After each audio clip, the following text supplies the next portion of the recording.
मनरेगा के बारे में भी कुछ सुझाव आए हैं, कुछ प्रखंड भवन बनाने के बारे में सुझाव आए हैं, कुछ मजदूरी बढ़ाने के बारे में सुझाव आए हैं, कुछ कैरेज बढ़ाने के लिए सुझाव आए हैं, कुछ आवास योजना का पैसा बढ़ाने के लिए, कुछ जो आवास योजना में जिनके पास जमीन नहीं होते हैं उसके लिए जो राष्ट्र से अनुरोध करेंगे कि जरूर इस बात को आप दिल्ली पहुंचाइए, खबर पहुंचाइए कि बिहार के गरीबों को, हर गरीब को छत मिले, इसकी पूरी कोशिश होनी चाहिए। हमारे जो भारत सरकार के मंत्री हैं महोदय, वो बिहार के ही हैं और बहुत योजस्वी मंत्री हैं महोदय। हर पहलू पर उनका देखते हैं कि अखबार में बड़ा बड़ा बयान छपता है महोदय। पता नहीं इन गरीबों के लिए एक आध बार जरूर बयान छप जाता बिहार में आके तो बड़ी प्रसन्नता होती, विपक्ष के लोगों को भी खुशी होती और हमको भी खुशी होती महोदय। नमस्कार, आप देख रहे हैं न्यूज़ फाउंडेशन और मैं स्वाति पांडे आपके साथ। बड़ी खबर बिहार विधानसभा से निकलकर सामने आ रही है। आपको बताएं, बिहार विधानसभा का बजट सत्र चल रहा है और इस दौरान इस बजट सत्र बड़ा ही हंगामेदार हो रहा है। जहां एक तरफ भाजपा लगातार मुख्यमंत्री नीतीश कुमार पर हमलावर हो रही है, तो वहीं दूसरी तरफ महागठबंधन सरकार के जितने भी दल शामिल हैं, तमाम जो नेता हैं वो भाजपा को आड़े हाथों लेते हुए बयानबाजियां दे रहे हैं। ऐसे में जो बड़ी खबर निकलकर सामने आ रही है वो ये है कि बिहार सरकार में और जदयू से मंत्री श्रवण कुमार ने केंद्र सरकार से गुहार लगाई है। दरअसल उन्होंने कहा है कि उन्होंने गिरिराज सिंह से, केंद्रीय मंत्री गिरिराज सिंह से मुलाकात की है और मनरेगा में काम कर रहे लोगों के मानदेय बढ़ाने की रिक्वेस्ट की है। तो देखिए, बड़ी खबर जो बिहार विधानसभा से निकलकर सामने आ रही है वो ये है कि बिहार के मंत्री श्रवण कुमार ने केंद्रीय मंत्री गिरिराज सिंह से मनरेगा के कर्मियों की मानदेय बढ़ाने के लिए रिक्वेस्ट किया है। तो बड़ी मांग जो नीतीश सरकार ने केंद्र सरकार से की है वो ये है कि मनरेगा के कर्मियों की मानदेय बढ़ाई जाए। तो देखिए, लगातार ये जो बजट सत्र है वो बड़ा ही दिलचस्प और हंगामेदार होते जा रहा है। जहाँ एक तरफ भाजपा लगातार विरोध कर रही है, कुर्सी तोड़ने, माइक तोड़ने से लेकर के कुर्ता फाड़ने से लेकर के लड्डू फेंकने तक का ये सारा चीज़ जो है वो विधानसभा में देखा गया। और अब जो है वो जो बड़ी मांग केंद्र सरकार से की गई है। तो देखिए किस प्रकार से श्रवण कुमार जो है वो केंद्र सरकार से मांग कर रहे हैं। सदन में क्या कुछ हो रहा है, कार्यवाही के दौरान क्या जो तस्वीरें निकल कर सामने आ रही है, आपको छोड़े जाते हैं तमाम तस्वीरें। बचिए अमरजीत जी आप लिखित दे दीजिएगा, सरकार दिखलवाएगी, नियमानुसार कार्रवाई करेगी। ग्रामीण विकास विभाग की मांग पर महोदय कुल 16 माननीय सदस्यों ने अपने विचार व्यक्त किए महोदय, और 16 माननीय सदस्यों ने जो विचार व्यक्त किए हैं महोदय, मैं रामप्रीत पासवान जी को धन्यवाद देना चाहता हूं कि उन्होंने कुछ अच्छा सुझाव भी दिया है और भी अनेक माननीय सदस्यों ने भी अच्छा सुझाव दिया है। राणा जी ने भी अच्छा सुझाव दिया है और दिवेश बाबू तो पूरा घुमाते ही रह गए। उनका भी सुझाव अच्छा आता तो उनका भी सुझाव को हम लोग ग्रामीण विकास के कार्यों में जरूर प्राथमिकता देने का काम करते हैं। इसके अलावे मनरेगा के बारे में भी कुछ सुझाव आए हैं, कुछ प्रखंड भवन बनाने के बारे में सुझाव आए हैं, कुछ मजदूरी बढ़ाने के बारे में सुझाव आए हैं, कुछ कैरेज बढ़ाने के लिए सुझाव आए हैं, कुछ आवास योजना का पैसा बढ़ाने के लिए, कुछ जो आवास योजना में जिनके पास जमीन नहीं होते हैं उसके लिए जो राज्य सरकार 60,000 रुपया देती है उसके बारे में सुझाव आए हैं। संतोष मिश्रा जी का भी सुझाव आया है महोदय, कृष्ण मुरारी मोहन जी का भी, अनेक माननीय सदस्यों का सुझाव आया है महोदय। मैं उनके सुझाव पर बिल्कुल अमल करूंगा और उस पर मुस्तैदी से काम भी करूंगा महोदय। आपके माध्यम से सदन को मैं बताना चाहता हूं महोदय कि माननीय विपक्ष के जो सदस्य हैं उनकी चिंता वाजिब है महोदय, और चिंता यह वाजिब है कि जो गांव है गरीब है और गांव की जो तरक्की का जो मार्ग है वो ग्रामीण विकास के माध्यम से ही किया जाता है महोदय। और लगातार चाहे विपक्ष के लोग हों चाहे सत्ता पक्ष के लोग हों, सबकी चिंता हो कि गांव की विकास हो, गांव की तरक्की हो। उसके बारे में जो गरीब लोग हैं खास करके उनका बड़ा भरोसा है, जैसा कि सभी माननीय सदस्य भी ने भी कहा है, उनका बहुत बड़ा भरोसा है ग्रामीण विकास पर।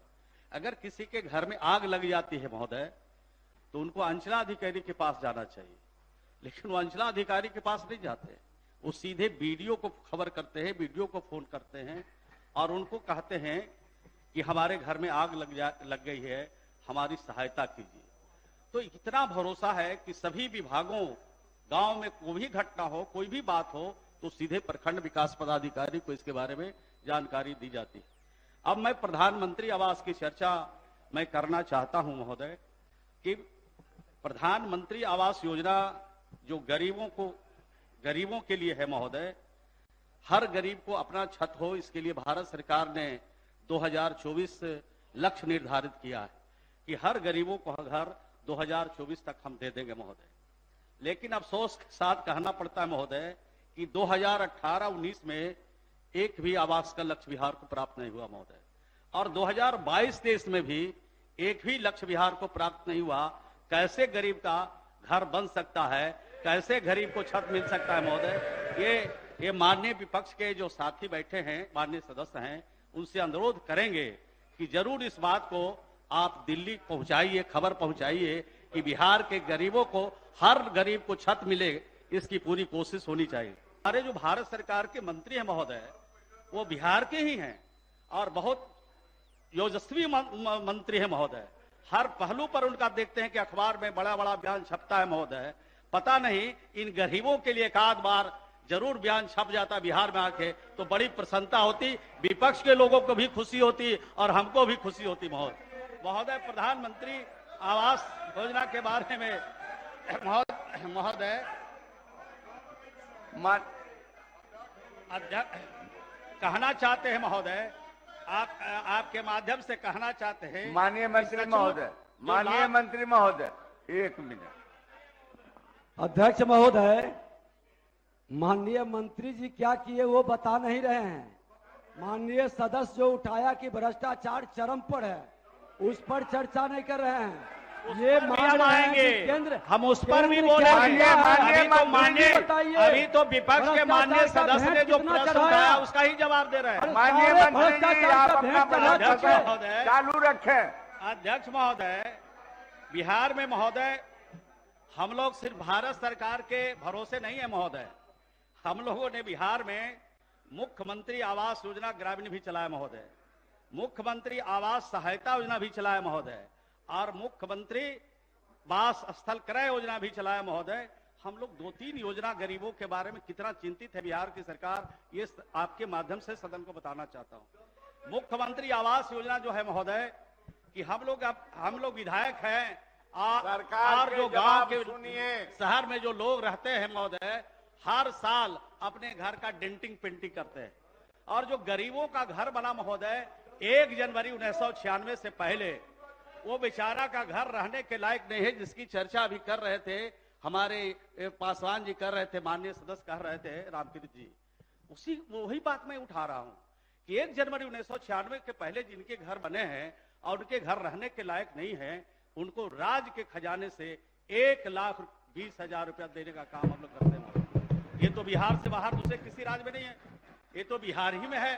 अब बिहार के मुख्यमंत्री जी ने और बिहार की सरकार ने चिंता किया कि उनको घर के लिए 1,20,000 मिलना चाहिए, जिनके घर क्लस्टर में बने हैं, अनुसूचित जाति अनुसूचित जनजाति के लोग 1,20,000 मुख्यमंत्री आवास सहायता योजना महोदय 1 अप्रैल 2000 आप सुनिएगा नहीं, अब बात आप उठाइएगा, आप तो सुनबे नहीं करते हैं ना, बोलिए। तो आपसे सीनियर लीडर लोग बैठे हैं, आपसे सीनियर लोग बैठे हैं, आपसे सीनियर लोग बैठे हैं, बात सुनिए।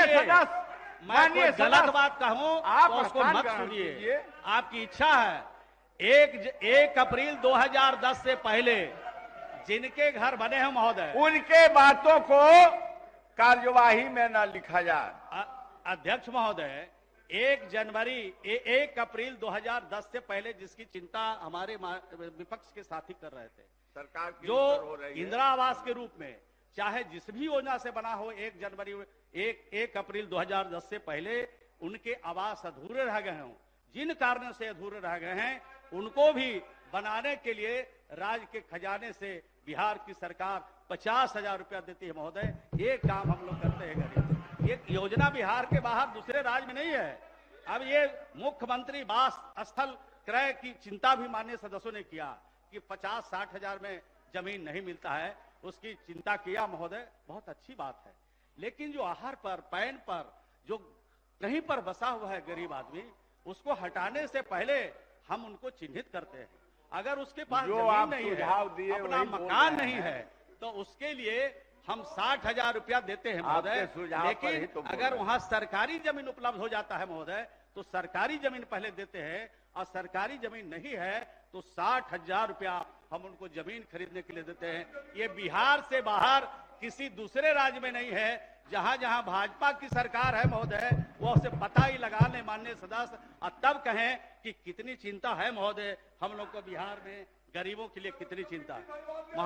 महात्मा गांधी राष्ट्रीय रोजगार गारंटी आप बैठिए, छोड़ दीजिए, बैठिए, बोलने दीजिए, उनको बोलने दीजिए। महात्मा गांधी राष्ट्रीय रोजगार गारंटी योजना पर मैं आता हूं, जो भारत सरकार की योजना है महोदय। सरकार के जवाब को आप लोग खूब इत्मीनान से सुनिए, उस पर भी उसमें टोका टोकी ना कीजिए। विपक्ष के लोगों ने जो बात कही है महोदय, जो डिमांड रखा है, उसी बात को मैं कह रहा हूं। बिल्कुल सही, आप विपक्ष वही के बोल माननीय रहे हैं। सदस्य ने मैं भी कहा कह रहा है हूं कि आपने जो कि कहा जो उसका जवाब दे रहे हैं। मनरेगा जो योजना है महोदय, उसमें मजदूरी बहुत कम है।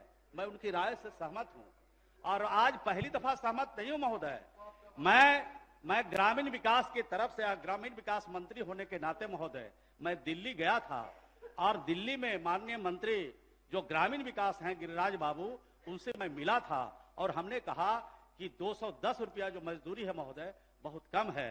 कम से कम 350 रुपया मनरेगा का मजदूरी होना चाहिए। मैंने लिख करके भी दिया है और कहा भी है, ये मजदूरी का काम और जो ये मनरेगा का जो नियमावली है, वो बिहार सरकार नहीं बनाती है, वो भारत सरकार बनाती है। और जब तक भारत सरकार अपने नियमावली में परिवर्तन नहीं करेंगे, नियमावली में सुधार नहीं करेंगे, तब तक बिहार कुछ नहीं कर सकता है। दूसरी बात उन्होंने उठाया कि कैरेज का प्रावधान नहीं है।